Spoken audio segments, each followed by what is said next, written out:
Hello, and we're back on the 21st of December. It's our countdown to Christmas. You know how this works now. We've got another Necron unit up against a Space Marine unit. It's not really ultra competitive, just a bit of fun before Christmas. So you're either Team Necrons or Team Space Marines. What team are you? And who would you pick from this video?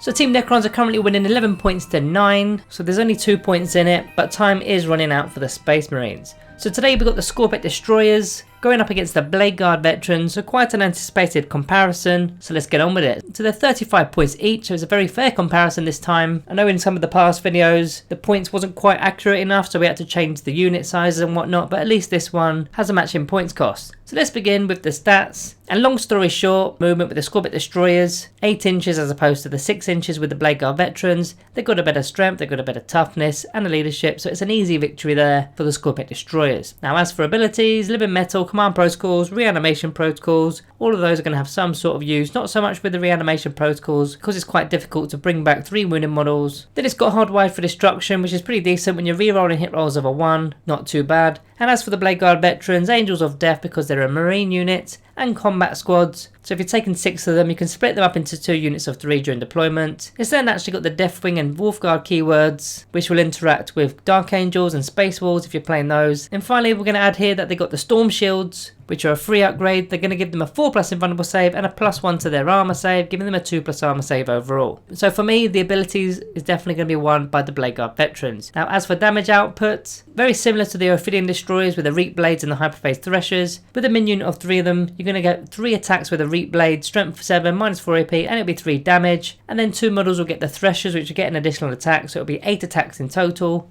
from the 2 models, strength 5, -3 AP, and 2 damage. So lots of AP, lots of damage, and lots of attacks there. Now as for the Bladeguard veterans, if you're taking a unit of 3 of those, they've all got the Mastercrafted Power Sword, which will be 13 attacks in total, once you include Shock Assault and the Sergeant's additional attack. Strength 5, -3 AP, and 2 damage, which is actually the exact same stat line as the Hyperphase Threshers with the Skorpekh Destroyers. So even though they're getting 13 attacks at strength 5, when you add up all the attacks from the Skorpekh Destroyers, you're going to be getting 11 attacks, so it's 2 less attacks, but 3 of them are at strength 7, -4 AP, and 3 damage. And don't forget the Skorpekh Destroyers naturally reroll 1s, so the damage output is much more tastier, especially against high valued targets. You do also have to mention the heavy bolt pistols where you get 3 more attacks at strength 4, -1 AP, 1 damage, but for pure damage output, this one's going to the Skorpekh Destroyers. Now as for synergy, both of them are core units, so they've got lots of synergy here. The best dynasty for the Skorpekh Destroyers is the Novak dynasty for a +1 to the charge and a -1 AP in the first round of combat. Now in terms of the custom codes, which is more popular at the moment, Rad Reeds is pretty decent to -1 to all toughnesses, within an inch. And also Butchers for that +1 to the charge roll again, similar to the Novak code. You can take either of those and then you can pair it with the Relentlessly Expansionist code to get a 6-inch pre-game movement, which is of course going to be very good on a melee faction. As for unit synergy, you got the Chronomancer to get the invuln saves and the rerollable charge.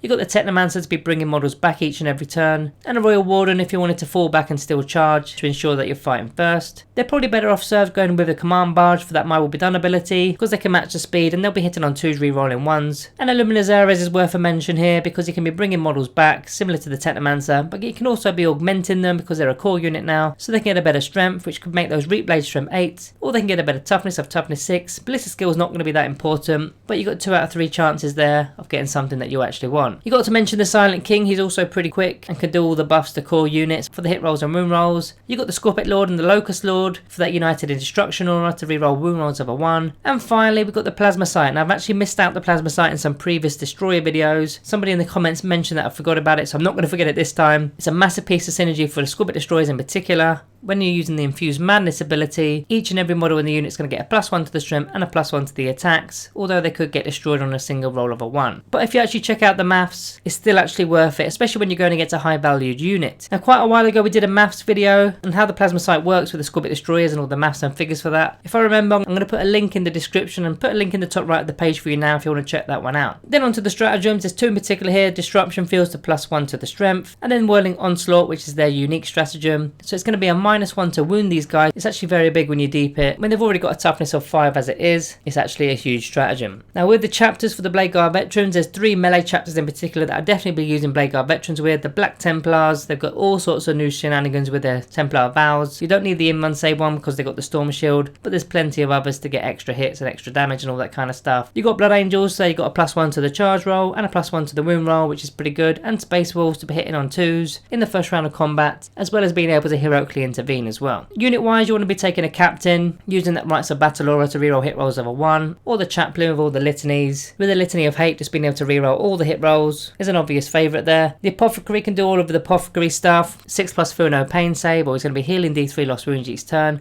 and bringing a model back with Combat Revival for a stratagem. Unless he's a Chief Apothecary, then it will be free. Judiciars will allow you to fight first in a fight. Then you've got the Bladeguard Ancient, which isn't commonly used, but he's got 2 abilities that are going to relate to the Bladeguard veterans. So he's going to give all the Bladeguard veterans a +1 to their hit rolls, and with the Astartes banner, on a 4+, when your guys actually die, they can make a single attack before actually being removed, which is sometimes valuable. Probably not worth taking an Ancient if I'm honest, but it is there. And then the final bit of synergy I wanted to mention is the Primaris Impulsor. These guys aren't the quickest, they're only 5-inch movement, but you can get 5 of these guys into an Impulsor with a character as well, so you're going to fill up the capacity of 6. They are Primaris infantry and they've not got the MKX Gravis armor, so you can put them into these transports and away they go. They've obviously got the transhuman physiology as well, being Primaris. You can't wound them on less than a 4+. When you add that to their Storm Shield, it's pretty valuable. So you probably guessed it, that both of these units are going to be getting the point for the synergy. There's tons of synergy because they're both core. Let's get on to the resiliency. So with the resiliency, you've got a toughness 5 model versus a toughness 4 model, but the Bladeguard veterans make up for it with their 2+ armor save because of that Storm Shield versus a 3+ armor save from the Skorpekh Destroyers. The Skorpekh Destroyers do have the living metal ability to be bringing a wound back, but you cannot forget that there's a 4+ invulnerable save on the Bladeguard veterans, where the Skorpekh Destroyers do not have an in-1 save unless you're using a Chronomancer, which is of course a different tax altogether. So that point is going to the Bladeguard veterans. Now this has tied the game up 3 apiece, so we have to go to our tiebreaker, which in this series has been the threat. What am I most afraid of? And for me, it's got to be the Skorpekh Destroyers. The amount of damage that's coming out of these guys, the AP, the damage, the amount of attacks, even though they're not as resilient, they've still got a fair bit of resiliency, so they're going to be scoring the point for me today, which is actually going to make the score 4 points to 3 in favour of the Skorpekh Destroyers. So that actually brings Team Necrons to a comfortable lead of 12 points to 9, so there is a 3-point deficit there, and there's 4 videos left to go, so the Marines need to really pull their socks up. So that's it for the video today guys. Let me know how you would have scored this below, and for those of you that are keeping your own tally, also let me know in the comments how you've scored this so far in the series. Everybody's got their own playstyle, everybody's got their own opinion, this is just mine. Nobody's right and nobody's wrong at the end of the day. But the one thing I will ask, if you haven't already, subscribe below to not miss out on any future content. In the new year we're going to be doing plenty of Necron content in particular. Also like the video on your exits. Thank you all for watching and I'll see you tomorrow.